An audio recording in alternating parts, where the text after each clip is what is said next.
pouquinho. Então, hoje nós estamos recebendo uma pessoa muito querida e eu sempre elogio assim, o Matheus, já vou apresentá-lo, mas eu elogio a generosidade que ele tem. Tá? Além de ser uma pessoa assim, muito rigorosa, um texto primoroso. Né? Eu tive na banca, a gente já se conhece há vários anos, do grupo de pesquisa lá da Ana e da Chica. E o Matheus assim, foi de um cuidado em tudo que ele colocava no texto, na dissertação, né? Daqui a pouquinho ele já está no doutorado, daqui a pouquinho está defendendo. E, assim, aquele cuidado de puxar uma nota de rodapé e explicar. Então, assim, um pesquisador, gente, nota 1000, apesar de ser muito jovenzinho, então uma pessoa muito madura como pesquisador, né, professor, enfim. Então, a gente tem a honra de receber o Matheus Servo. Vou apresentar, fazer aquela apresentação rapidinha, né, que eu fiz no flyer. Então, o Matheus é cientista social pela URGS, mestre em comunicação pelo PPG-Com, né, doutorando também em comunicação no PPG-Com URGS. É pesquisador da área das plataformas digitais, da comunicação científica e dos dados abertos de pesquisas antropológicas. E ele propôs em trazer elementos da pesquisa de mestrado, do que ele vem pensando também no doutorado, e também muito, né, eu coloquei para o nosso grupo a referência do artigo que ele publicou no dossiê 60, aquele de pesquisa museológica que Márcia, eu, professora Ana Luísa Rocha organizamos. Um artigo está redondinho também. Então, vale a pena conhecer o trabalho do Matheus, ouvir o Matheus, de novo, uma pessoa generosa, maduro, e está pronto aí para encarar a sala de aula, turmas grandes. Matheus, bem-vindo, obrigado. A Rebeca maravilhosa, estava elogiando a Rebeca agora há pouco, ela pesquisa direitos humanos na América Latina, então depois no debate, de repente, a gente conversa um pouco mais. Tá, gente, eu vou fechar a câmera para não sobrecarregar, que o Miconf é meio chatinho, vou deixar o Matheus mais à vontade, depois a gente está por aqui, qualquer coisa pede. Então, obrigada, Matheus. Obrigado, pessoal. Obrigado, Jennifer, também.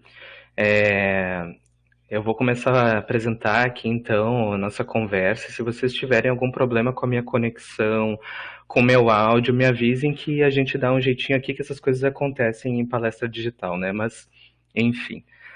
Obrigado por toda a generosidade, pessoal. Uma coisa que eu queria falar para vocês antes de começar a minha fala e essa nossa conversa aqui compartilhada é que eu estou muito feliz de estar podendo falar com vocês nesse outro espaço, porque uma das coisas que eu sempre falo quando eu vou apresentar algum trabalho, ou até mesmo quando eu tenho escrito alguns artigos científicos, resultado das minhas pesquisas, é que a minha intenção principal com tudo que eu venho fazendo é o diálogo entre diferentes áreas para a construção de coisas dentro de paradigmas mais complexos do conhecimento, né? Que a gente não fique só em áreas especializadas, que vão caminhando cada vez mais para direcionamentos especializados, mas que a gente consiga o diálogo entre diferentes departamentos, entre diferentes pesquisadores, entre diferentes especializações, para a gente conseguir enfrentar problemas complexos, como é o caso dos acervos antropológicos digitais, que é o tema da nossa conversa aqui hoje.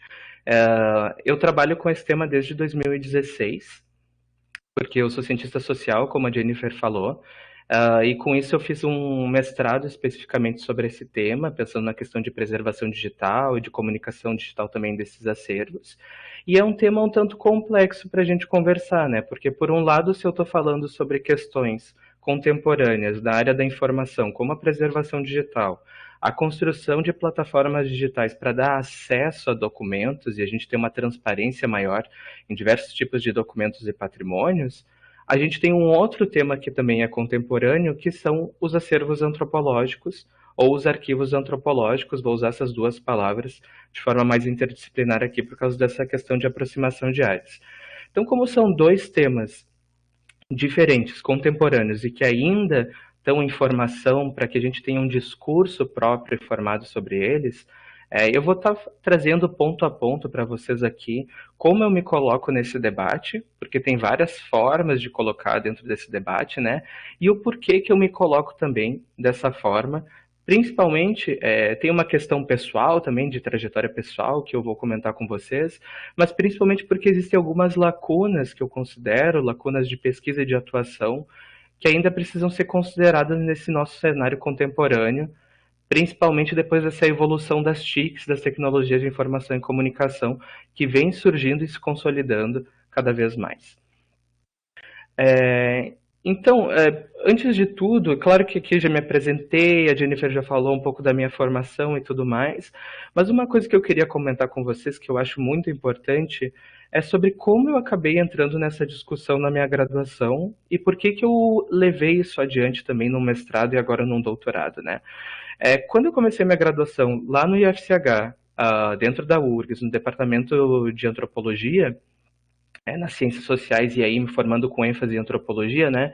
Eu tive uma formação desde o início da minha graduação que ela é muito diferente de uma formação mais tradicional em antropologia, porque eu sempre atuei trabalhando com iniciação científica, inovação tecnológica também, dentro de uma base de dados de pesquisas antropológicas, o que não é muito comum dentro da antropologia, porque quando a gente fala sobre base de dados ou mesmo acervos antropológicos, a gente tem um nicho muito pequeno de pessoas e muitas vezes é tratado quase como se fosse uma discussão entre a água e o óleo, né? Coisas que não deveriam naturalmente se misturar. Então, existe uma complexidade nesse diálogo, porque, por um lado, com os antropólogos é difícil dialogar sobre a questão de base de dados e construção de plataformas digitais. Se tem uma separação muito drástica da formação que a gente tem dentro da área e a percepção do que é pesquisa, né? Então, quando a gente fala de base de dados, já se entende que a gente está falando sobre uma quantificação de informação, um agrupamento de informações enormes, como a questão de Big Data, né? Mas nem sempre é isso, mas é isso que se entende já de cara e por isso que o diálogo ele se torna mais difícil de ser feito dentro da área da antropologia. E por outro lado, quando a gente leva essa questão dos arquivos etnográficos para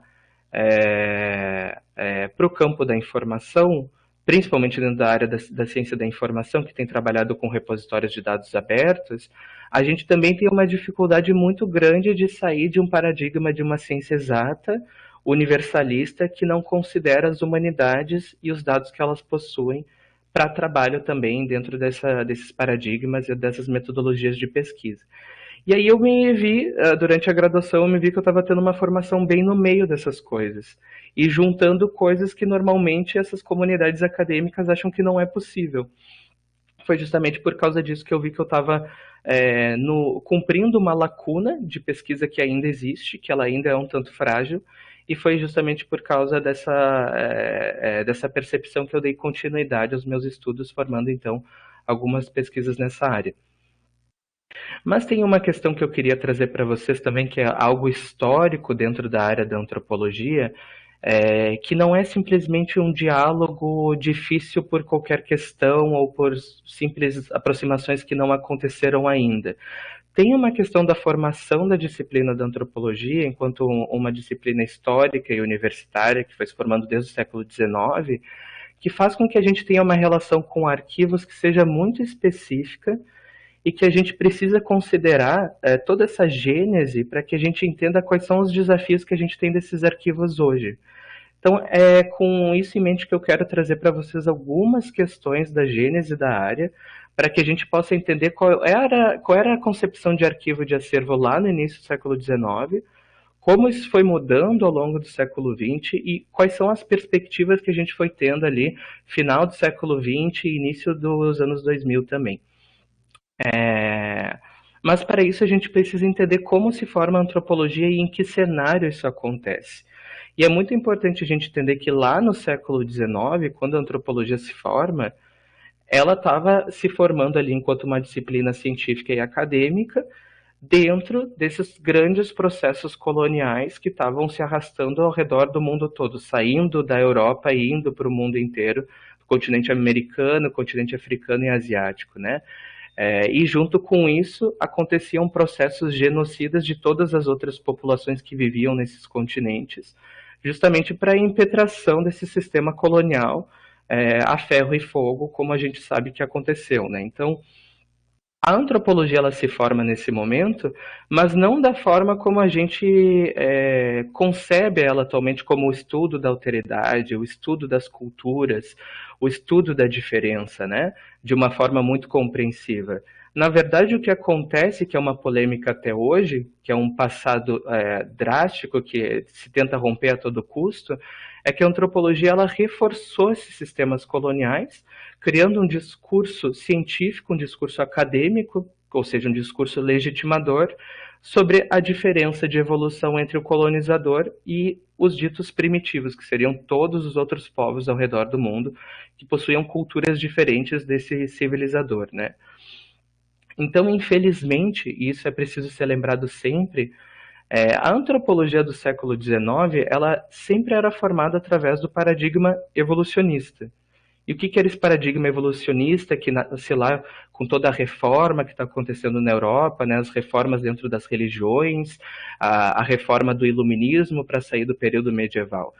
Esse paradigma evolucionista, ele sai lá das pesquisas mais da biologia, com Darwin, etc., vai para a área da antropologia, que é uma ciência humana, em que se entende que existem estágios de evolução das culturas e civilizações que são as expressões humanas no mundo, né? Então, o que se tem é uma binariedade interpretativa da realidade social em que a gente tem o civilizado, normalmente era o branco europeu, normalmente católico, né? Até a religião era colocada, a religião monoteísta, que acreditava em Deus como o único Deus que existe, era colocada num patamar da civilização, e o último patamar a ser alcançado, né? E nessa binariedade do outro polo, e lá embaixo, tinha todos os outros primitivos com outras culturas que eram sempre consideradas culturas inferiores. Então, essa lente de pesquisa evolucionista era sempre colocada para legitimação de toda a colonização que estava sendo feita, né? E todos esses discursos que depois formavam publicações acadêmicas, e muitos livros existem desse período, eram formados com arquivos específicos de pesquisa, que eram arquivos formados por terceiros envolvidos nesse processo colonial, ou seja, cronistas envolvidos com esse processo, pessoas envolvidas com esses aparatos estatais que estavam se formando. Então, todos esses documentos iam chegando até as universidades do norte, as universidades europeias, e lá dentro dos seus gabinetezinhos ficavam os antropólogos confabulando com esses arquivos e pensando sobre essas alteridades através desse viés evolucionista. Então vocês percebam como isso foi um momento muito ruim dentro da área, né? E que a gente tem publicações como essa que está na tela, do James Fraser, que é um antropólogo britânico, bem antigo dessa área, que falava sobre magia e religião numa perspectiva comparada, tentando comparar todas as religiões, todas as magias que eles conseguiram mapear no mundo inteiro, sempre sobre esse viés. Tem até algumas discussões sobre como ele coloca patamares de evolução do conhecimento, enfim. O centro da discussão aqui é que eles faziam tudo isso dentro dos seus gabinetes e num contato muito separado dessas comunidades, né? O que foi se vendo ao longo do tempo como um erro drástico para se construir um conhecimento verdadeiramente antropológico. E isso foi mudando bastante, principalmente a partir da década de 20 do século 20, de 1920, né? Com o novo paradigma que é instaurado por autores como Malinowski, que tem um livro chamado Argonautas do Pacífico Ocidental, em que instaura a etnografia, a pesquisa etnográfica como o centro de toda a discussão antropológica, como o centro de toda a construção de um conhecimento verdadeiramente antropológico sobre as alteridades, esses ditos, entre aspas, primitivos, né? Tem até uma foto aqui do trabalho de campo que ele estava fazendo. Então, a etnografia, e aí diferente de uma mera pesquisa qualitativa, a pesquisa etnográfica, ela se formou nesse momento como um procedimento de pesquisa em que o antropólogo ou a antropóloga tinha que ficar vivendo com essas comunidades por longos períodos de tempo, então muitos meses, mas mais comumente eram vários anos, em contato com essas comunidades para relatar tudo o que se vivia e o que sentia, num processo de se desconstruir e desconstruir a própria cultura que se tem internalizada, né? Então, diferente desses antropólogos de gabinete que existiam e que trabalhavam com arquivos de terceiros, agora começou a se ter uma noção muito pejorativa desses antropólogos de gabinete e desses antropólogos evolucionistas, e começou a se ter uma noção mais compreensiva sobre essas outras alteridades, precisando estar lá, ou seja, estar em trabalho de campo e comprovar que se esteve em trabalho de campo, dialogando com essas comunidades o tempo inteiro, ou seja, tem que ter uma inserção muito boa dentro dessas comunidades, para criar um outro tipo de arquivo, que são os arquivos etnográficos.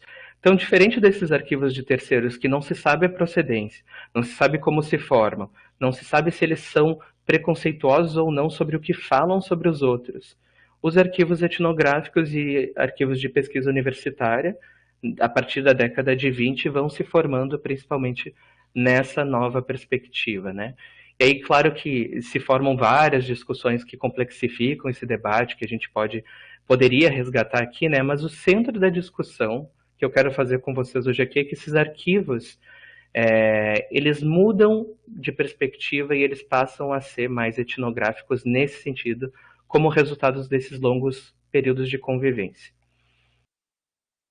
E esses arquivos eles são formados principalmente através de dois conceitos que são centrais e que foram se tornando conceitos basilares de todo o conhecimento antropológico, mesmo contemporaneamente, né? Que por um lado a gente tem o etnocentrismo, que seria um conceito que explica bastante do que aconteceu na antropologia lá do século XIX, com os paradigmas evolucionistas, em que as pessoas, e todo mundo faz isso em um certo grau, né? A gente tem essa tendência de fazer isso, a gente sempre considera que a nossa cultura, a nossa civilização, ela é superior às outras, né? Então a gente tem um centrismo no nosso próprio processo civilizacional, e com isso a gente não consegue fazer essa separação para ter um relativismo cultural quando a gente acessa ou tem contato com outros agrupamentos. Então, são dois conceitos centrais para entender que sempre quando a gente vai ter contato, fazer uma etnografia, ou mesmo ter acesso a um arquivo etnográfico, a gente tem que estar trabalhando com relativismo cultural, porque muitas das coisas a gente vai ver, não entender, mas a gente tem que relativizar, porque na nossa própria cultura tem muitas coisas que nós mesmos, se a gente parar para pensar e ter um processo de consciência maior, a gente não entende, né? Então essas coisas da expressão humana tem muito desses paradoxos e a gente precisa entender nesses contatos interculturais esses paradoxos também. E com isso, várias décadas vão se passando, inclusive as universidades no sul global, como o nosso, vão se formando também, e outras perspectivas de acervos vão sendo criadas, né? Então agora a gente não tem mais meramente uma questão de acervos etnográficos de pesquisa puros, né? Não precisa ser necessariamente só eles puros, mas a gente precisa entender que eles são relacionados com temas que vocês já entendem aqui bastante, relacionados com temas de patrimônio imaterial ou cultural. Ou seja, não são só documentos ou objetos, né? A gente pensando numa perspectiva ampla aqui, na sua materialidade para serem conservados, mas tem uma outra perspectiva de memória que precisa ser considerada aqui, principalmente com missões decoloniais, no sentido da gente não ter só uma memória oficial e documentos oficiais relacionados com todos esses processos coloniais que foram se formando, dos estados-nação, dos processos absolutistas também que foram acontecendo, mas dessas outras memórias de outras comunidades que são subrepresentadas nas instituições patrimoniais e mesmo dentro das universidades.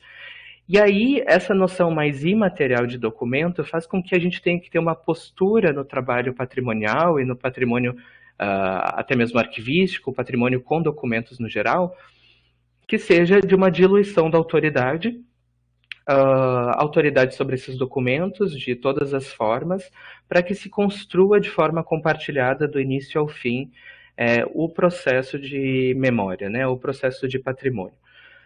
É claro, né, pessoal, quando a gente fala de uma perspectiva mais aplicada, isso nem sempre é possível. A gente sabe que a realidade ela é diferente do que a gente gostaria e almejasse, mas é importante pelo menos ter essa discussão, que é uma discussão um pouco mais teórica nesse momento, para se ter noção de como foi se formando essa discussão dentro da antropologia e como ela foi dialogando com outras áreas ao longo do tempo, né? Porque ainda hoje, mesmo que a gente tenha essa perspectiva de um patrimônio material e outros tipos de acervos, ainda se tem essa herança do que aconteceu lá no século XIX e o diálogo com antropólogos é super difícil justamente por causa disso. Então tem todo esse desafio também que é formado mas que tem outras perspectivas importantes ressurgindo nas últimas décadas e mostrando que os acervos podem ser trabalhados de formas diferentes. E com isso eu queria honrar um pouco de algumas publicações que são feitas na área, porque, como eu estava falando para vocês, eu me coloco como um pesquisador que tenta dialogar sobre lacunas do momento contemporâneo das plataformas digitais. Mas isso não quer dizer que não tenha uma série de publicações importantes, inclusive em cenário brasileiro, que tem uma tradição muito boa sobre isso, sobre a pesquisa antropológica relacionada com museus ou arquivos, outros tipos de patrimônio, como interpretar e trabalhar com eles, e outras noções de memória também, assim como outras teorias sobre como funciona a memória e como ela opera no tempo, né? Então, queria honrar um pouco tudo isso, porque o meu trabalho, apesar dele falar sobre uma lacuna da questão digital, ele está baseado com certeza em toda essa tradição que vem se formando. E aí é importante mencionar a existência da museologia social, como vocês já conhecem, como isso tem uma relação muito forte com tudo isso que eu estou falando para vocês da questão antropológica, né, da questão comunitária, tem uma relação com a arquivologia e os estudos sobre o uso social da informação também, tem uma relação com os estudos de comunicação e as experiências gerais dos usuários em instituições. Então, tudo isso é super importante da gente lembrar que existe. Mas, por um lado também, é importante a gente mencionar aqui que a partir dos anos 2000, é claro que isso vem lá da década de 90, mas isso se consolida principalmente nos anos 2000, a gente tem a evolução das tecnologias de informação e comunicação. E com isso muda drasticamente a forma como a gente pode abrir acervos para a sociedade no geral, né? Utilizando a internet e plataformas digitais para a gente fazer essa abertura do conhecimento, tendo mais transparência e não ficando limitado meramente aos nossos espaços físicos. E é justamente por causa disso que, no caso da informação etnográfica e da informação antropológica, isso resulta numa complexificação dessas dinâmicas sociais, dessas dinâmicas comunicacionais relacionadas com todos esses processos coletivos de construção. Então, se a gente já tem lá uma museologia social, por exemplo, que dialoga muito com a antropologia para discutir um outro tipo de patrimônio, um outro tipo de acervo etnográfico, aqui a gente já está falando de um outro problema, que é a construção dessas plataformas e o manejo dessas plataformas também, frente aos desafios que são enfrentados por esses arquivos específicos e esses arquivos de pesquisa. Só vou tomar uma aguinha aqui e já continuo.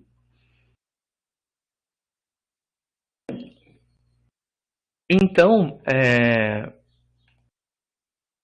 uma coisa que eu queria trazer para vocês também é que com esse cenário, que é um cenário que traz aceleração no geral, que é o cenário da internet e das redes digitais, a gente tem uma certa fragmentação sobre essa discussão da abertura do conhecimento e da abertura da ciência. Abertura dos conhecimentos, sejam eles universitários, né, ou de outras instituições. E um ponto que mostra bastante essa fragmentação são os estudos sobre dados abertos em repositórios digitais. Porque esses estudos vão se formando nas últimas 2 décadas que se passaram, século XXI, principalmente na última década se tem um exponencial bem grande de publicações sobre esse assunto, que são repositórios não só para teses e dissertações, ou seja, documentos bibliográficos, mas são também repositórios para dados no geral, podendo incluir aí todos os processos científicos que a gente tem a construção de dados. Por mais que tenha essa consolidação na última década, a gente não tem nenhum diálogo com as humanidades e muito menos com a antropologia na construção de todo esse cenário, inclusive de plataformas específicas para esses tipos de dados. E com isso que a gente percebe, então, que tem essa lacuna, que é uma lacuna contemporânea, mas não só para instaurar algo completamente novo, e sim para também conectar com todas essas outras reflexões que já estavam sendo feitas antes. Então, é uma transformação do cenário? Sim, é uma transformação porque a gente tem outras tecnologias, a gente tem outros tipos de plataformas para trabalhar, mas a gente precisa conectar principalmente essa questão dos dados abertos, das plataformas digitais, dos repositórios digitais, com essas outras reflexões sobre memória, tipos de patrimônios específicos e assim por diante. Principalmente para que a gente tenha as humanidades, não só a antropologia, né, mas as humanidades todas envolvidas nesse processo e não marginalizadas de todo esse processo de transparência.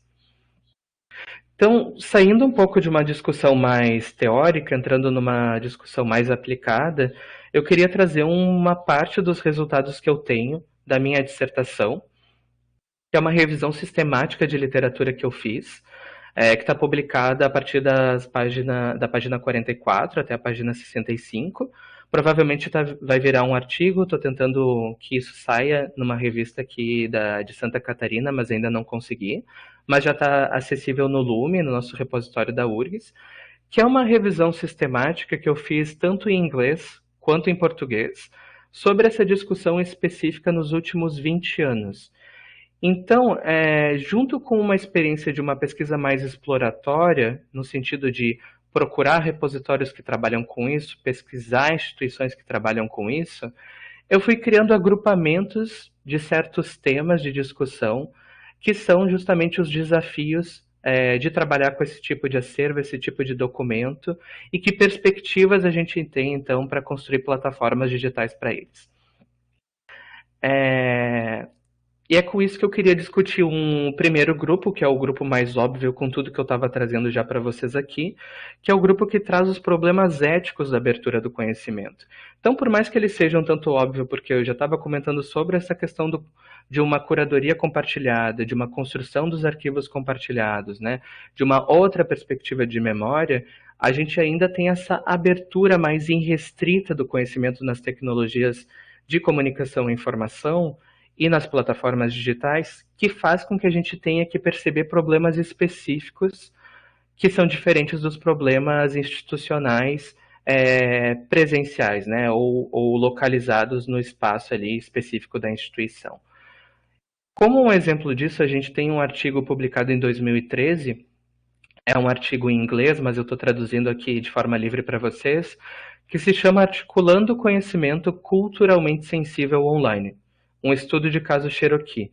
Então, esse artigo é resultado de um arquivista, se não me engano, que trabalha no Museum of Cherokee Indian dos Estados Unidos e que fizeram uma parceria com o Smithsonian Institution justamente para abrir uma coleção específica sobre os Cherokees, que era uma coleção do século XIX de documentos, e aí documentos desde documentos escritos, documentos fotográficos, e que falava especificamente sobre conhecimentos ancestrais da medicina desse agrupamento indígena.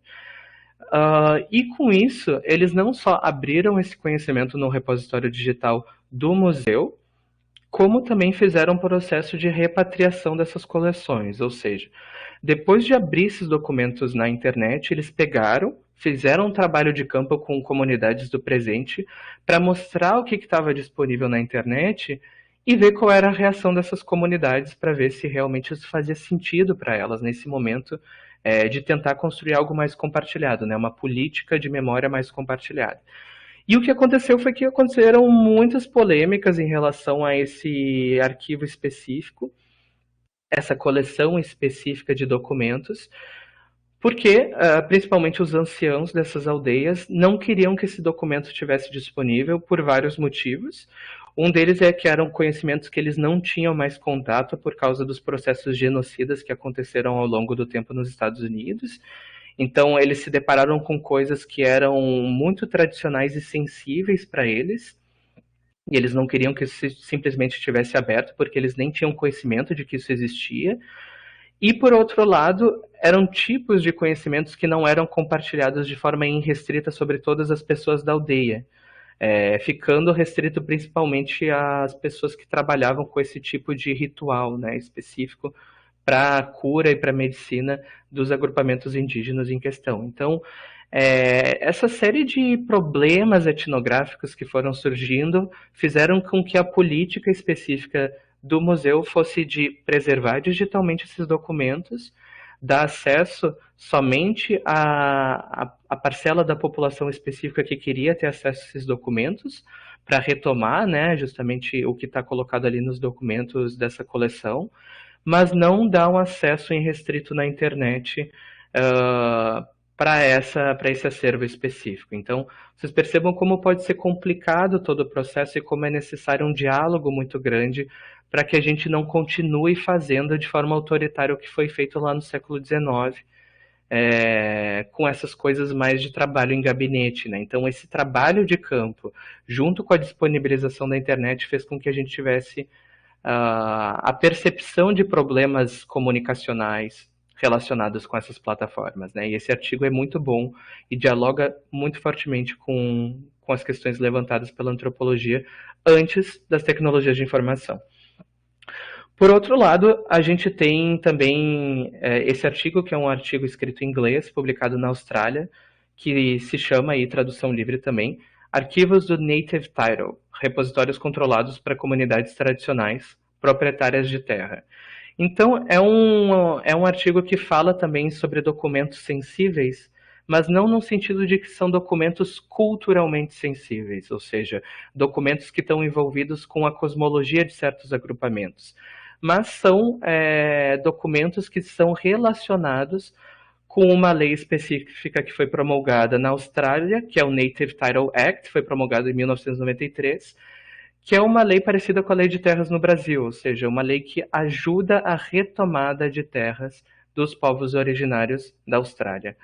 E nesse sentido, é óbvio que existem vários documentos que são oriundos de pesquisas, e aí pesquisas bem interdisciplinares, não só antropológicas, né, mas que envolvem esses agrupamentos, para que auxiliem eles justamente nessas retomadas e para manter as suas terras. Então, tem uma noção de propriedade do documento que é muito específica, que a gente não pode considerar que é simplesmente uma propriedade da instituição, por mais que sejam documentos de pesquisa, documentos de pesquisadores, documentos de pessoas que se debruçaram sobre esse assunto por anos, mesmo que sejam dessas pessoas, entre aspas, são documentos que falam sobre questões muito sensíveis de pessoas que passaram por esse processo colonial. Então, é justamente por causa disso que todo o projeto online desse instituto foi construído para dar acesso aos documentos, mas perceber o problema comunicacional deles também e não dar um acesso irrestrito. Tanto quando a gente fala de documentos mais práticos, em termos burocráticos, quanto em documentos em termos de memória que podem estar relacionados com isso. Então, documentos multimídia no geral relacionados com essas questões.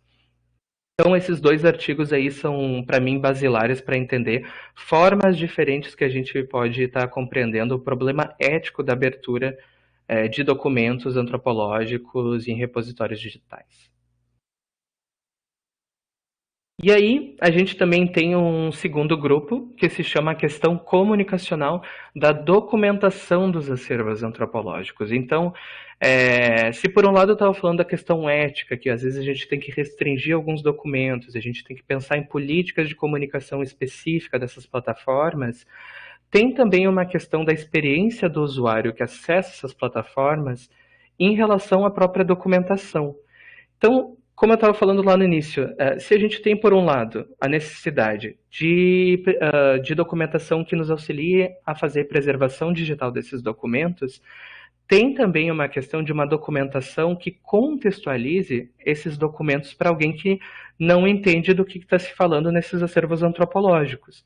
E aí isso pode gerar uma série de discussões, tanto num sentido mais sócio-histórico, ou seja, momentos históricos que passam um determinado país ou uma determinada sociedade, como também em sentido cosmológicos, então no sentido de que certos documentos falam sobre questões muito íntimas para certos agrupamentos, que são relacionadas com essas perspectivas de memórias diferentes, que eu já vou falar daqui um pouquinho. Uma coisa que eu queria trazer para vocês, que não é uma referência da revisão sistemática, mas é um trabalho que eu fiz, se refere a algumas fotografias, que é uma seção de um acervo do Gesco Puttkamer, que foi um grande fotógrafo que trabalhou com populações originárias no Brasil, que pertence ao IGPA da PUC Goiás, e que eu auxiliei justamente nessa parte de documentação, para que se tivesse uma contextualização maior dessas fotografias. Então, eu estou deixando essas fotografias de forma proposital aqui na tela, sem nenhuma informação, para a gente perceber como é difícil entender o que está acontecendo aqui, né? Queria que cada um de vocês que está me ouvindo aqui, vendo a tela também, pensasse o que tem nessas fotografias, como vocês interpretam ela, sem nenhuma documentação de contextualização etnográfica desse documento.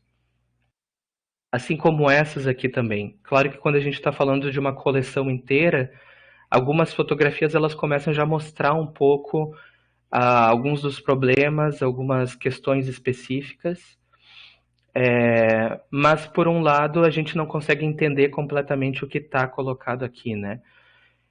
E aí eu queria só trazer uma descrição, que a gente pode chamar de uma descrição extrínseca de um documento específico, que eu fiz junto com a professora do IGPA, e que foi feita a partir de uma qualificação desse acervo, ou seja, foi feita uma etnografia específica com comunidades do presente, que viram essas fotografias da década de 70, e que, justamente por causa disso, foi feito vários relatos sobre essas fotografias. Então, são comunidades do presente que têm ainda alguma relação com esses eventos do passado. E aí eu vou me permitir ler essa descrição só para a gente entender do que se trata essa parte comunicacional da documentação.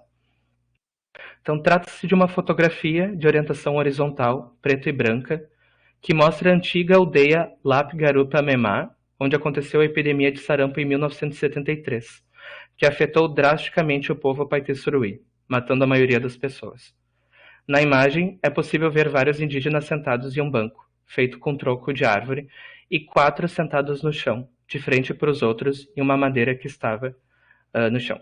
A maioria deles olha para o fotógrafo e alguns foram identificados a partir do processo de qualificação das imagens. Todos que estão na fotografia são parentes de Cadiô. À esquerda, no tronco do chão, está o pai de Henrique Suruí, Ipauá Ibi, irmão de Cadiô. No banco de tronco à direita da imagem, e uma leitura da esquerda à direita, pode-se ver primeiro Naraikeksi Ipi, que é irmão de Cadiô, o segundo sentado no tronco. A terceira pessoa é Gaxiwen, também irmão de Cadiô. A quarta pessoa não foi identificada, mas a quinta é Itabira, que estava usando um colar feito com pedras, um adereço que foi colocado nele pelo pajé para proteção ao sarampo. Então, essa documentação específica, ela mostra uma antiga aldeia, o nome dessa aldeia na língua originária, é uma aldeia que não existe mais, mostra o evento específico que aconteceu na história do Brasil e como a FUNAI estava responsabilizada por esse evento também. Mostra o nome das pessoas, muitas delas que não sobreviveram ao evento, e mostra também o uso de um adereço específico nesse contexto de sarampo e de pandemia, né? Então, sem essa descrição, muitas coisas dessa coleção não fazem sentido. E talvez não faça sentido também ter elas preservadas justamente porque não fala sobre essa memória, né? Então, eu queria trazer um pouco desse trabalho que eu fiz. Ele não está acessível ainda por várias questões institucionais, mas já dá um tom do que se trata esse tipo de trabalho mais comunicacional da documentação. Matheus, posso? Sim. Desculpa interromper, mas eu acho que quando finalizar, enfim, a gente pode debater sobre as descrições que na museologia elas são a definição é o contrário da arquivologia. A intrínseca é o que nós estamos vendo e a extrínseca é a trajetória do objeto até chegar ao museu, até passar pelos processos de musealização. Então, isso a gente comenta com os colegas da arquivologia que estão sempre próximos, né? Que são compreensões, né, do que está fora, o ex, né, e o in. E é interessante, né, conceitualmente também, mas é só um parênteses para não perder a tua fala. Obrigado, Jennifer. Eu acho que isso faz parte do trabalho mais interdisciplinar, né, que a gente tem que ir acordando conceitos e percebendo como trabalhar com eles entre áreas, assim. Mas obrigado pela discussão aqui. Dando continuidade, então, a essa discussão mais da documentação, tem outro trabalho que ele é um trabalho um pouco antigo, mas ele é uma referência importante da Austrália também, que foi feito um centro específico, que é o Gwaliku Indigenous Knowledge Center, que nesse acervo específico, toda a classificação, a construção de tessauros, a organização da informação, foi disponibilizada numa plataforma online para reuso dessas próprias comunidades, mas tudo foi feito não de uma forma de cima para baixo, e sim com os próprios indígenas que estavam envolvidos no projeto. Então, essa publicação mais especificamente fala sobre assuntos mais cosmológicos que podem envolver a classificação desses acervos, justamente para que eles possam reusar isso dentro das suas comunidades e dentro dos seus conhecimentos tradicionais também. Por fim, a gente tem uma questão mais comunicacional e da experiência do usuário das plataformas em si. Então, não só a questão da documentação, mas uma questão da plataforma digital que a gente pode ter para esses repositórios, em que a gente percebe que a questão da memória coletiva e do uso social dessa informação precisa estar unida à própria construção desses repositórios. Então, não se trata só de construir plataformas específicas para documentos que já existiam previamente e a gente dá acesso a eles, mas perceber como isso pode estar se colocando numa relação presencial e de uso dessas plataformas, então, por essas comunidades. Uma publicação que fala de forma interessante sobre isso se refere ao campo da saúde especificamente. Então, olha a relação interdisciplinar que tem entre os campos da memória, os campos que trabalham com dados, o campo da saúde e o campo da antropologia, em que falam sobre as necessidades da construção de um repositório que seria chamado de repositório de sabedoria de alimentos indígenas. Então, seria feito todo um projeto de resgate de conhecimentos ancestrais com anciãos de determinadas comunidades indígenas, para construir um repositório em que eles pudessem utilizar esses documentos para retomar certas práticas alimentares, né? Porque a constatação que se faz por essas pessoas da área da saúde é que os indígenas estão perdendo os seus conhecimentos ancestrais por estarem se unindo aos sistemas nacionais de alimentação e com isso perdendo saúde, porque estão consumindo muito ultraprocessado, estão consumindo só o alimento da mercadoria do supermercado. Então, com essa separação do conhecimento tradicional, também tem uma separação dos processos de saúde. E aqui, nesse caso, eles falam como esses repositórios poderiam estar auxiliando nessas políticas também. Outro arquivo muito importante que se relaciona com isso é do repositório digital do ISA, do Instituto Socioambiental, e que tem vários documentos lá, mas um deles que nos traz para essa discussão é um vídeo chamado Da Roça à Mesa, os produtos quilombolas do Vale do Ribeira, em São Paulo, que é um vídeo específico que fala sobre o sistema agrícola quilombola, que é uma tradição que já existe há muitos séculos em São Paulo e em todo o Brasil, né, que produz alimentos orgânicos, tem roças sustentáveis através de conhecimentos tradicionais e ajudam a proteger os remanescentes também de Mata Atlântica, né, nessa região. Mas, ao mesmo tempo, ele não é meramente um documento que está lá parado. Ele está envolvido em toda uma campanha para que esses quilombolas consigam continuar o seu trabalho ali e consigam a manutenção dos seus direitos. Então, vejam como é uma memória em processo e utilizada a todo tempo, né? Então, tem as políticas de preservação digital. Ela tem lá no repositório do Instituto, mas ao mesmo tempo está relacionado com o uso dessa informação completamente presencial e para certas questões do presente.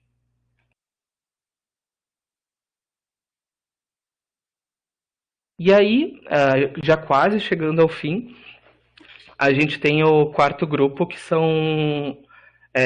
refere à especificidade dos dados multimídia da antropologia visual. Então, isso já foi aparecendo em todo momento da minha apresentação, porque eu fui trazendo documentos visuais ao longo de toda a palestra, né?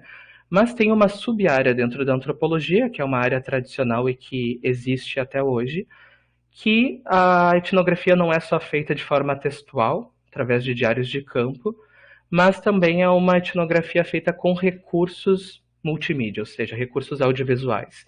E com isso se cria arquivos específicos que precisam de tratamentos específicos também, né?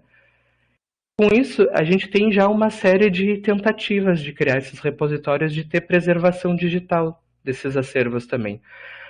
Mas ainda carece muito de publicações que dialoguem de forma interdisciplinar sobre isso. Então, mesmo dentro da disciplina da antropologia, não se tem uma reflexão sobre a construção dessas plataformas e de um acesso aberto para a antropologia visual. Então, justamente por causa disso que eu queria mostrar para vocês só algumas instituições que têm tentado fazer isso na internet, ainda que a gente não tenha publicações específicas dentro dessa revisão sistemática, né? As publicações que eu encontrei, elas são muito exploratórias ainda. A gente tem o Instituto de Etnomusicologia da PUC-Peru, que trabalha especificamente com músicas populares indígenas, muitas resgatadas em processos de pesquisa, então é um resgate da memória e da cultura dentro da música, e com isso se tem esse repositório justamente para a preservação desses conhecimentos. A gente também tem dentro do Brasil o banco de dados do LISA-USP, que é o Laboratório de Imagem e Som em Antropologia, que é um laboratório bem tradicional nessa área dentro do Brasil e já existe um repositório digital deles. A maioria dos documentos não estão dentro desse repositório, mas tem toda uma documentação de preservação que já existe. E a gente também tem um repositório sobre antropologia urbana do Biev URGS, que é um caso aqui da nossa universidade, que eu estou evitando trazer tanto porque eu estou mais envolvido com ele, né? Estou querendo trazer outras referências para a gente ter uma perspectiva mais ampla, mas também é um repositório que existe, que inclusive eu ajudei a construir e que está disponível.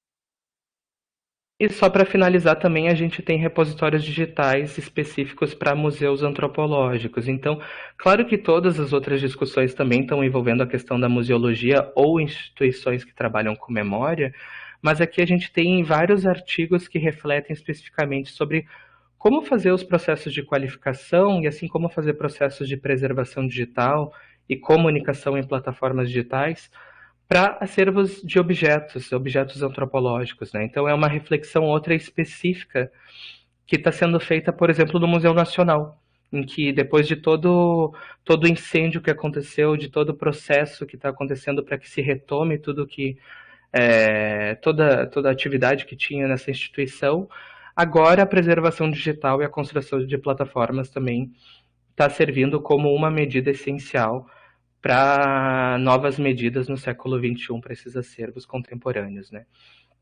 Então a gente tem essa publicação de 2019, que é um tanto nova, que mostra o trabalho da Bianca França, que é uma historiadora e tem mestrado em preservação digital de documentos, que é super interessante porque não fala só sobre essa questão de documentação, meta-informação num sentido técnico, mas também fala desses processos de qualificação desses objetos, no mesmo sentido dos documentos que eu trouxe do IGPA aqui para vocês. E é isso, a gente chega ao final então da minha fala. Queria trazer mais para vocês hoje essa questão dos desafios que a gente tem nessa área, de como existe uma lacuna de pesquisa grande também, mas como a gente já tem várias publicações e tentativas de repositórios que mostram perspectivas futuras de trabalho, de atuação e assim por diante. Então, queria agradecer muito o diálogo com vocês, a escuta, e fico aberto para o diálogo aqui. Obrigada, Matheus. Excelente, sereno, seguro, muitos dados. É sempre importante começar com a discussão ética, né? Só um parênteses também, quando começa a disciplina de conservação, né, quem foi meu aluno sabe, eu começo com a ética na conservação, que é esse limite, né? Até onde o museólogo vai, onde entra o outro profissional, e por que eu não posso também confundir as atuações por conta enfim, justamente desse âmbito ético, né, esses limites. Então, foi excelente, fiz várias anotações, mas não sei se os colegas alguém gostaria de começar, talvez fazendo, se quiserem abrir a câmera também. A Bianca França está conosco. Bianca, queres participar? A Rebeca também está com a gente. Acho que Rebeca e eu temos, né, alguns pontos que a gente vem conversando sobre direitos humanos, como tratar acervos de relatos, né? Como trabalhar isso com difusão, promover essa difusão e a reflexão, sempre respeitando esses limites. Não? Talvez o próprio Eira, nosso colega que trabalha com a discussão de diversidade, não sei se Eira gostaria de fazer alguma colocação. Não falei que o Matheus era maravilhoso? Gente, eu não minto, tá? Eu só exagero. É maravilhoso, né? De uma fala, assim, quero ser tua aluna, viu, Matheus? Me avisa pronto. terceiro curso vai ser jornalismo. Estou dizendo que tu vai dar aula de jornalismo. Olha que comunicação, as pessoas são tão legais, eu adoro, né? Os colegas do nosso departamento. Eira, querido, não sei se tu quer começar a fazer alguma. Oi, gente, posso sim. Muito bom dia a todas, todos, todes. Olá, Matheus. Que bom te ouvir. Eu cheguei um pouquinho atrasado, mas já peguei logo o meu espaço ali de encantamento dentro da museologia, né? Que eu digo que eu tenho pequenas paixões dentro do campo da museologia, e uma delas é o patrimônio, né? O patrimônio imaterial, sobretudo, e, claro, a sociomuseologia, que é o meu xodozinho, né? Que é onde eu vou me firmando teoricamente e também dentro da prática de compreender o universo das nossas comunidades de forma mais profunda, né?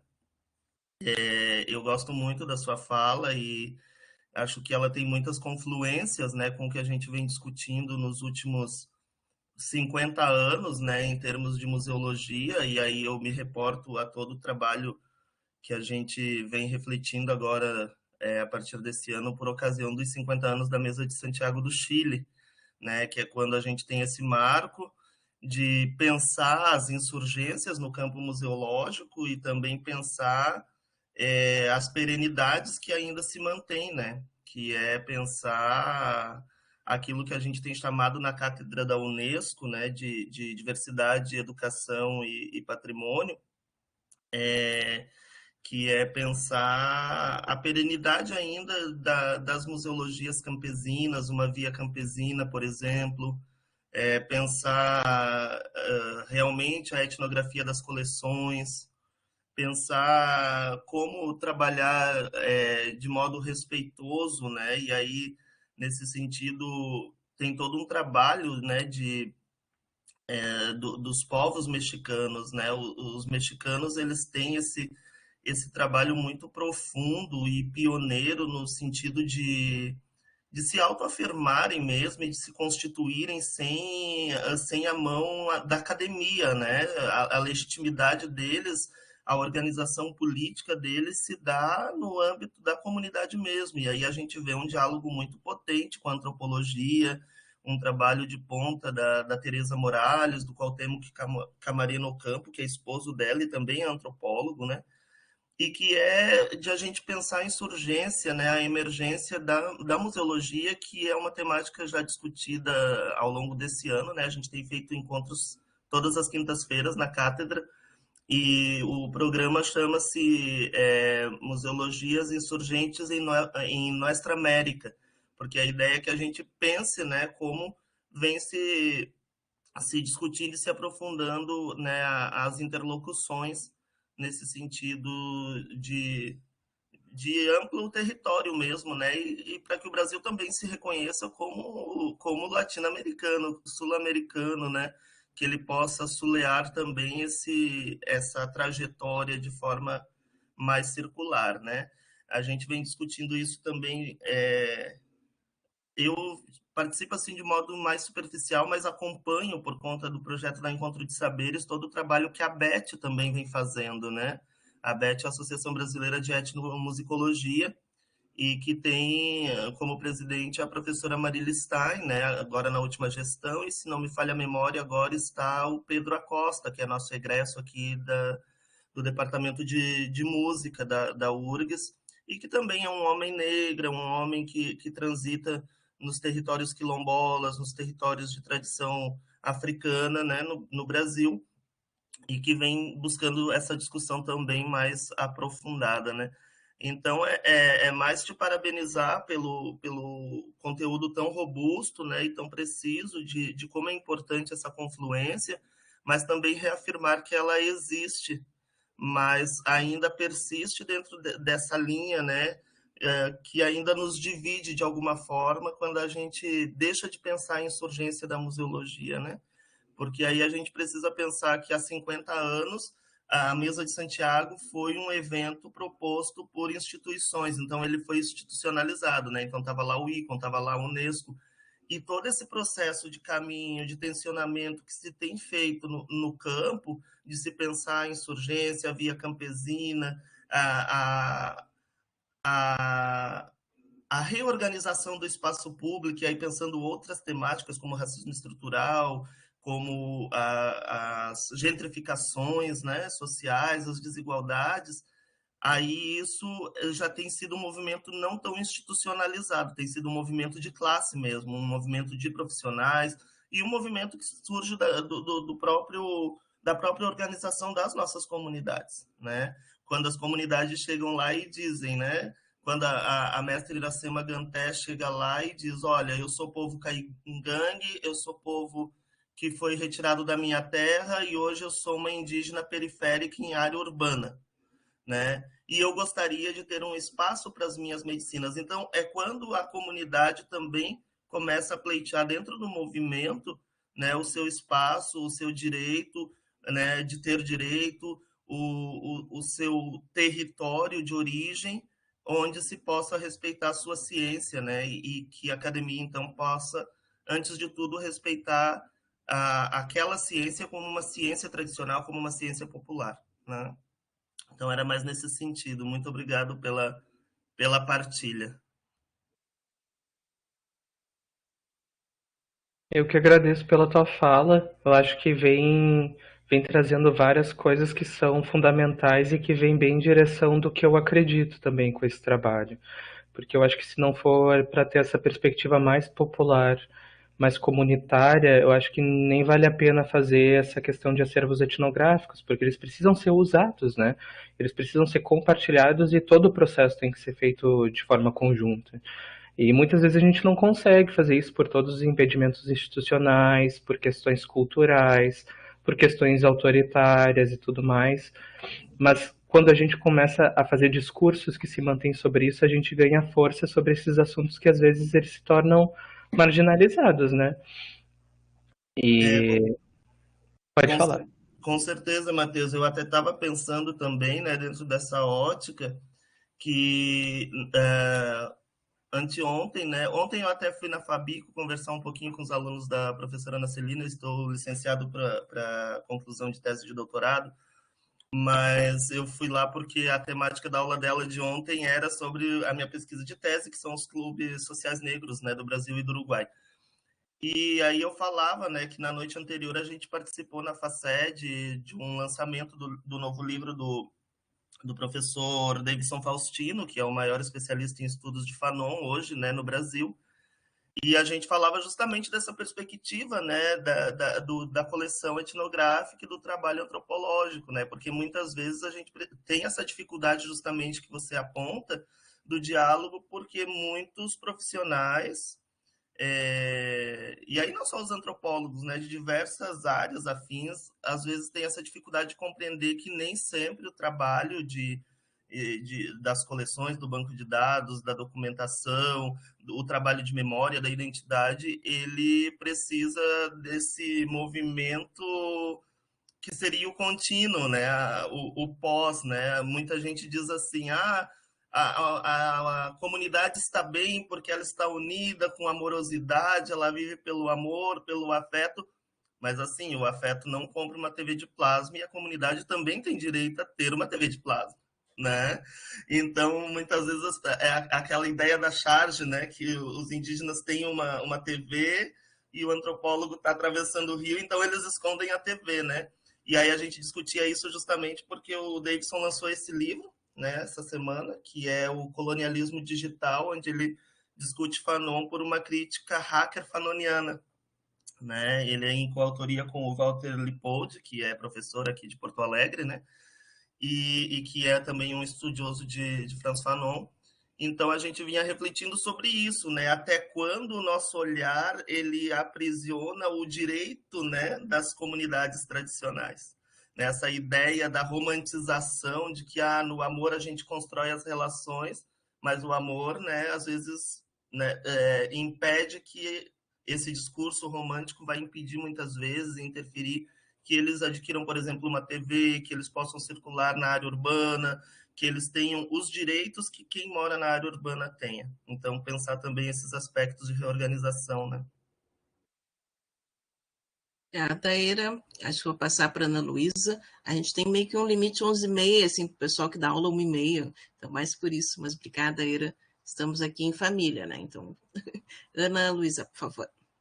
Oi, Matheus, primeiro, nossa, né, muito obrigada pela palestra, assim, até estava falando com a Jennifer, né, a tua calma, né, a maneira muito concisa, assim, que tu transmite as ideias e ao mesmo tempo muito denso, né, então, te parabenizar muito por isso, assim, a organização e a maneira realmente, assim, de ir num crescente no pensamento, né, eu acho isso muito interessante, assim. Uma coisa que eu fiquei um pouco curiosa, assim, até em função da temática que eu estou trabalhando no meu doutorado. Eu trabalho fazendo doutorado em planejamento urbano, né? Sou arquiteta. E eu estou trabalhando a questão de outras narrativas e outros atores no patrimônio. E o caso específico da narrativa indígena, lá em Missões, né? O reconhecimento da Tava em Missões.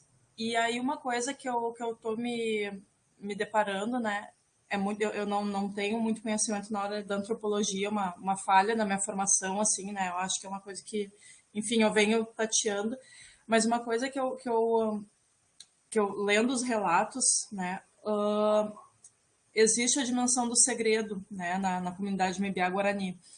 Então, e isso dentro do processo de patrimonialização que foi feito na Tava, obviamente foi respeitado, né? Foi uma equipe do IFAM que fez todo o processo do Inventário Nacional de Referências Culturais, de NRC e tudo. E essa dimensão do segredo, em diversos momentos, ela é apontada, né? Como uma... Então, assim, o que está descrito no processo é aquilo que os Mibiá-Guarani, naquele momento, resolveram falar, né? Resolveram levar para fora, assim. E isso é uma coisa que me chamou muito a atenção, porque uma das tomadas de posição que eu tive que ter no doutorado foi de não fazer entrevista, né? Porque, enfim, eu não tenho esse preparo, eu não tenho esse tempo, né? É uma questão, inclusive, de tempo e de respeito à comunidade, né? Então, eu optei por pegar um material que eles resolveram publicar, né? Eles, indígenas, resolveram publicar. Então, é a partir daí que eu faço a minha análise. E aí, claro que tem a notinha de rodapé indicando que isso é o que eles resolveram contar, né? Não necessariamente é tudo, não deve ser tudo, né? Mas essa necessidade do respeito essa dimensão do segredo. E aí me chamou a atenção em um dos slides que tu apresenta o museu onde existe, né, a questão do acervo, né? O Museu Cherokee, eu acho que fala justamente um pouco sobre essa questão de até onde ir, né, o que mostrar, o que a comunidade quer que seja mostrado, né, porque é uma coisa que me choca, assim, e enfim, eu tive a oportunidade de fazer doutorado de sanduíche em Paris, e aí, assim, né, a gente vê nesses grandes museus exposição de objetos sagrados para determinadas comunidades, e está escrito na legenda que é um objeto sagrado e que não deve ser visto por todos, não deve, né? Então, assim, eu fico um pouco pensando até esse limite do respeitar, do expor, né? O que a comunidade quer que seja demonstrado. Então, eu queria, se pudesse falar um pouquinho mais sobre isso, me alonguei, assim, desculpa. Mas obrigada. Eu que te agradeço pela tua fala e pelas suas palavras generosas também, inclusive em relação à minha apresentação, porque eu defendi minha dissertação há pouco tempo. Então, eu estou fazendo essas comunicações agora e para mim são super importantes esses diálogos. Então, obrigado também pela troca. Uma coisa que eu sempre penso é que o tempo de trabalho com essas questões, ele não é o tempo universitário. Ele não é o tempo da dissertação, ele não é o tempo do doutorado. Ele é um tempo de vida, é um tempo de trabalho alongado entre âmbitos mais institucionais e âmbitos mais comunitários de diversas populações. E a antropologia não trabalha só com comunidades originárias, né? A antropologia trabalha com múltiplas comunidades. E aí tem essa questão de alteridades mais próximas ou distantes, né? Mas o centro da discussão é sempre esse respeito com a cultura, com o que é considerado sensível dentro dessas culturas, né? E aí, se naquele determinado momento, que eu acho que foi o que fizeram no Museu dos Cherokees lá nos Estados Unidos, pelo que deu para entender pelo artigo, se naquele momento foi um impacto muito drástico para aquela comunidade ver aquilo ali, porque imagina, se o teu povo sofreu um processo de genocídio, perdeu uma parte muito importante do conhecimento que construía há séculos. E aí, do nada, vem alguém e te mostra um monte de documentos sobre aquilo que estava guardado numa reserva técnica. É um impacto muito forte. É uma violência subjetiva muito forte, né? E eu acho que eles se deram conta disso, pelo menos, porque estavam disponibilizando tudo na internet. Então, se tem esse âmbito até do que estava falando dos objetos sagrados mostrados presencialmente numa instituição, imagina na internet o impacto que não tem, né? Então, essa questão do respeito, do diálogo, eu acho que é muito importante para, inclusive, a gente ir construindo uma memória coletiva que seja respeitosa com eles, que seja o que eles querem. Se nesse momento eles não querem nada, então que seja nada, que o silêncio faça parte da memória, da construção da memória também, né? Eu acho que tudo isso é muito importante para a gente construir novas políticas, seja presencial, seja ambientes de plataformas digitais, pensando questões informacionais e comunicacionais ao mesmo tempo. E isso eu acho que pode ser um pouco difícil em alguns momentos para certas gestões entenderem, né? Que às vezes a nossa autoridade sobre os documentos ela não é só uma autoridade de direitos autorais, que está pautada pelo Estado-nação, mas é uma questão bem mais profunda que essa. Então, eu acho que quando a gente fala principalmente dessas coleções antigas, que aí vai ser feito um processo de qualificação, ou um processo de mostrar que elas existem, como nesse caso dos Cherokees, é bem mais complexo do que documentos como o do Instituto Socioambiental, por exemplo, que está sendo feito com eles e aí eles já vêm e já disponibilizam. Então, essa questão temporal é sempre muito complexa e aí medidas para ver o que é preservado, mas restrito, é muito importante de ter. Excelente, obrigada. Vou passar para a Rebeca. Aí acho que a última questão, colegas.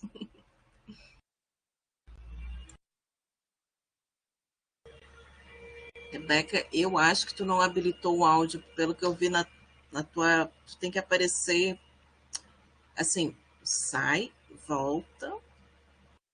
Não tá ouvindo? Tu quer escrever de repente? O que tu acha? Não, a gente não está te ouvindo. A gente não tá te ouvindo, não.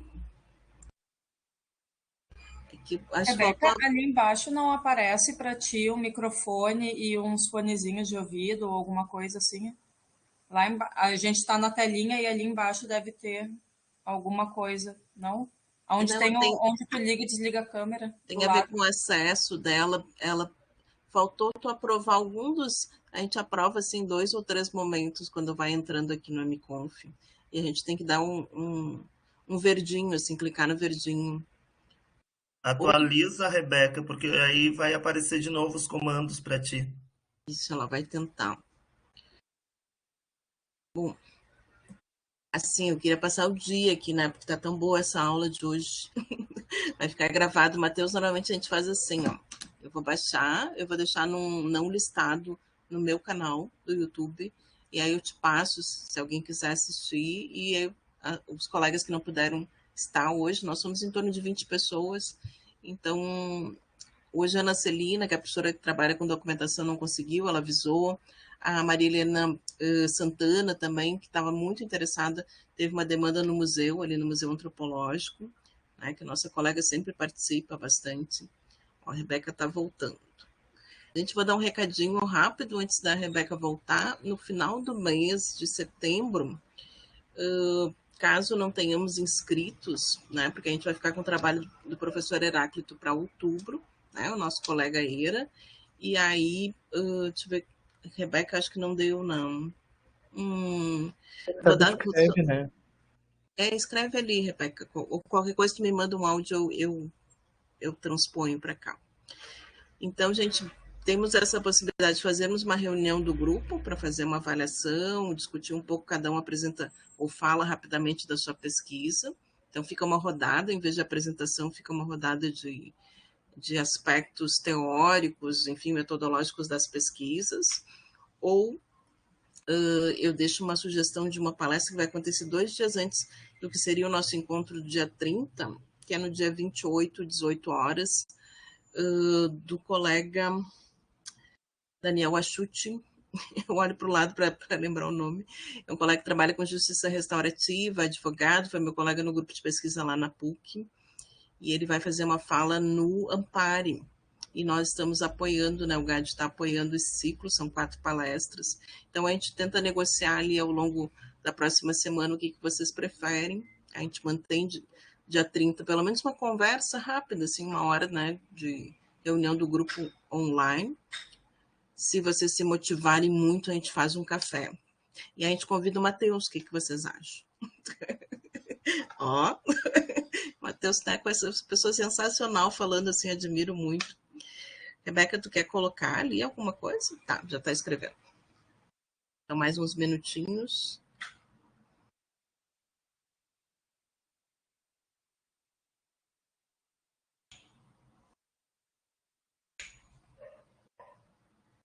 Enquanto a Rebeca escreve, eu queria perguntar para vocês que estão aparecendo com a imagem aqui, se vocês me autorizam a divulgar a gravação. Claro, pode tirar foto. A gente sempre tira foto aqui, a gente faz print. Aqui é todo mundo assim, bem disposto para aparecer. Tá? Só tem que avisar pra gente ficar bem na foto, né? Ficar uma cara boa, assim. Mas pode. Bom, tá. A Rebeca falou ali, acho que ela ainda está digitando, mas eu vou ler, tá? O que ela falou. Queria saber mais sobre o BIEV, porque acho que a formação de acervos relacionados à pesquisa parece ser uma tendência. A FAPESP agora pede que os pesquisadores organizem e disponibilizem os documentos levantados pela pesquisa.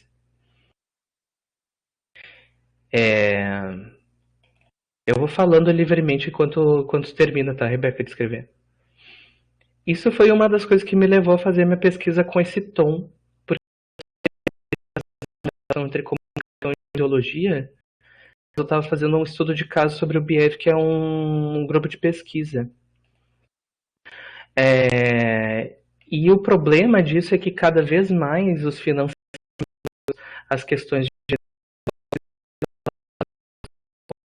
repositórios digitais para dados, porque eles estão vendo que cada vez mais o tipo de ciência que a gente tem que ter é essa ciência que tem os dados abertos, né, no sentido não só do documento final, que é o documento do artigo, o documento da tese, o documento da dissertação, mas o documento da pesquisa, o que eles chamam de os documentos intermediários da pesquisa científica, ou seja, tudo que dá origem ao documento final.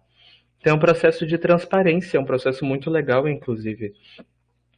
Mas o problema é que não se considera ainda as humanidades como parte desse processo. Então, todos os repositórios, todas as políticas, as métricas, tudo é formado principalmente para essa ciência mais exata e de cunho muito técnico. Então, para algumas coisas funciona muito bem. Por exemplo, como da saúde e da epidemiologia, por exemplo. Obviamente, isso é um avanço muito significativo para replicar a ciência e para que a gente tenha um conhecimento mais apurado. Mas quando a gente fala da questão das humanidades, a gente ainda não tem nenhum tipo de reflexão sobre isso, né? E aí as humanas vão ter que, aos poucos, se adequar a esse tipo de coisa. É bem complexo essa discussão, né? Então é uma tendência muito boa para alguns campos e muito ruim para outras. E é por isso que a gente tem que criar novas pesquisas e novas discussões sobre isso, para que as políticas não continuem marginalizando o conhecimento das humanidades como um conhecimento não científico, aquela coisa toda, né? Rebeca também falou, também é um jeito de terceirizar o serviço, mas criar um acervo coletivo parece ser um jeito possível. Exatamente, eu acho que é o caso do que o BIEV tem tentado fazer. Então, o BIEV já existe oficialmente há 20 anos, mas tem alguns grupos de pesquisa que antecedem a ele, e tem dados de pesquisa também desses grupos, que remetem a 30 anos atrás. Então, vocês imaginam 3 décadas de pesquisas etnográficas de antropologia urbana sendo coletadas e reservadas e guardadas, e aí não tem nenhum serviço universitário ou institucional para dar acesso a isso. E aí se faz o que é possível em um trabalho coletivo, um trabalho comunitário, muitas vezes voluntário, mas é ainda uma questão delicado, assim, não é uma questão que a gente consegue trabalhar de forma profissional e constante, dando um acesso real, né, para as coisas. Mas isso é um sintoma que eu escrevo na minha dissertação, inclusive lá nas conclusões, é um sintoma dessas áreas de pesquisa não estarem considerando as humanidades. Então, todo diálogo é difícil sobre isso, mas eu acho que vale muito a pena tentar fazer ele até que a gente consiga um outro cenário para que tudo isso esteja também acessível e dentro dessas políticas. E de uma forma mais inter ou transdisciplinar, né? Porque como a gente estava conversando aqui, e o Heráclito falou também, a museologia já vem ajudando as humanidades há muito tempo. E as tecnologias da informação e comunicação vêm só agora. Então, as coisas têm que andar junto e não tentar atropelar umas às outras. Eu acho que isso faz parte do trabalho, da complexidade, o trabalho interdisciplinar. Não sei se eu respondi, mas tentei mostrar algumas minhas preocupações. Tem mais uma questão, assim, que a própria política de acervos da URGS ainda não está definida, vem se debatendo alguns movimentos, existe uma REMAN, a REMAN pode ser um dos caminhos, né, outros movimentos que também podem só contribuir, não serem divergentes, né? Mas o arquivo, por exemplo, que tem pouquíssimas pessoas atuando, são maravilhosas, são duas arquivistas, assim, Medianeira e Elisandra, e elas dão conta de, sei lá, quantas unidades na URGS, e elas conseguiram firmar uma política de arquivos na universidade. Então, são movimentos, assim, a gente tem alguns documentos norteadores que depois vão sendo revistos, né, com a transformação do campo, com a transformação da sociedade, né, mas que a gente tem esses documentos iniciais aprovados em consumo, né, que esses movimentos ocorram. Então, acho que, claro, a museologia super contribuiu, 14 anos de curso na URGS, né, quase 15 daqui a pouquinho, ano que vem. O curso de arquivologia já é um curso mais maduro, né, já tem mais de 20 anos, acho que 25 por aí. Então, temos aí uma estrada de construção de políticas, né, acho que a gente precisa atuar, né, e fazer pesquisa também é fazer um movimento político. Sim. Pesquisa aplicada, né? Isso. Eu vejo lá na Química, onde a gente senta para tomar um café, porque são, assim, coisas maravilhosas e situações, assim, que eu penso, nossa, isso está acontecendo em 2022, mas aprendizado, né, nesse deslocamento aí que a gente faz, e é sempre bom estar no interdisciplinar, tentar ser interdisciplinar não é fácil, né, a gente fala, muitas vezes a nossa fala a gente não consegue, né, sair um pouquinho mais. Mas então, não sei se quer fazer uma fala final, Matheus, só para encerrar.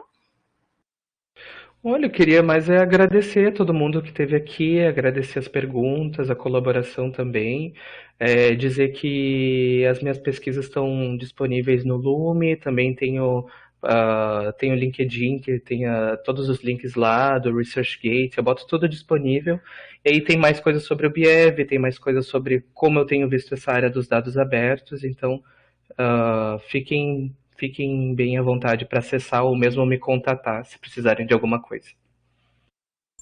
Muito obrigada. Querem fazer uma fotinha? Alguém mais quer acessar aqui, gente? E olha que eu acho que vai ser um café em setembro. Setembro é primavera, né? A gente fica mais faceira. Bom, se alguém mais puder abrir a câmera, senão a gente vai fazer a primeira fotinha. A Natália já fez uma foto bem legal, já colocou ali no grupo. A fotinha é bom, né? Já foi, ó, fazer mais um aqui. Gente, eu mando para vocês, depois a gente coloca pelo menos o... Tá chegando a coordenadora do curso aí, ó. Pronto, entrou nossa coordenadora, vou fazer agora. Ai, obrigada. Prof maravilhosa. Eu só dar uma última saudação, porque a minha internet estava horrível. Eu peço muitas desculpas, especialmente para o Matheus, mas a fala foi impecável. Adorei assim conhecer um pouco mais, né, da tua pessoa, para além do artigo. Foi muito bom, gente. Adorei estar com vocês, apesar de eu não ter conseguido acompanhar tudo. Mas, por fim, deu tudo certo. Obrigado, gente. Obrigado, Márcia. Obrigada, tá?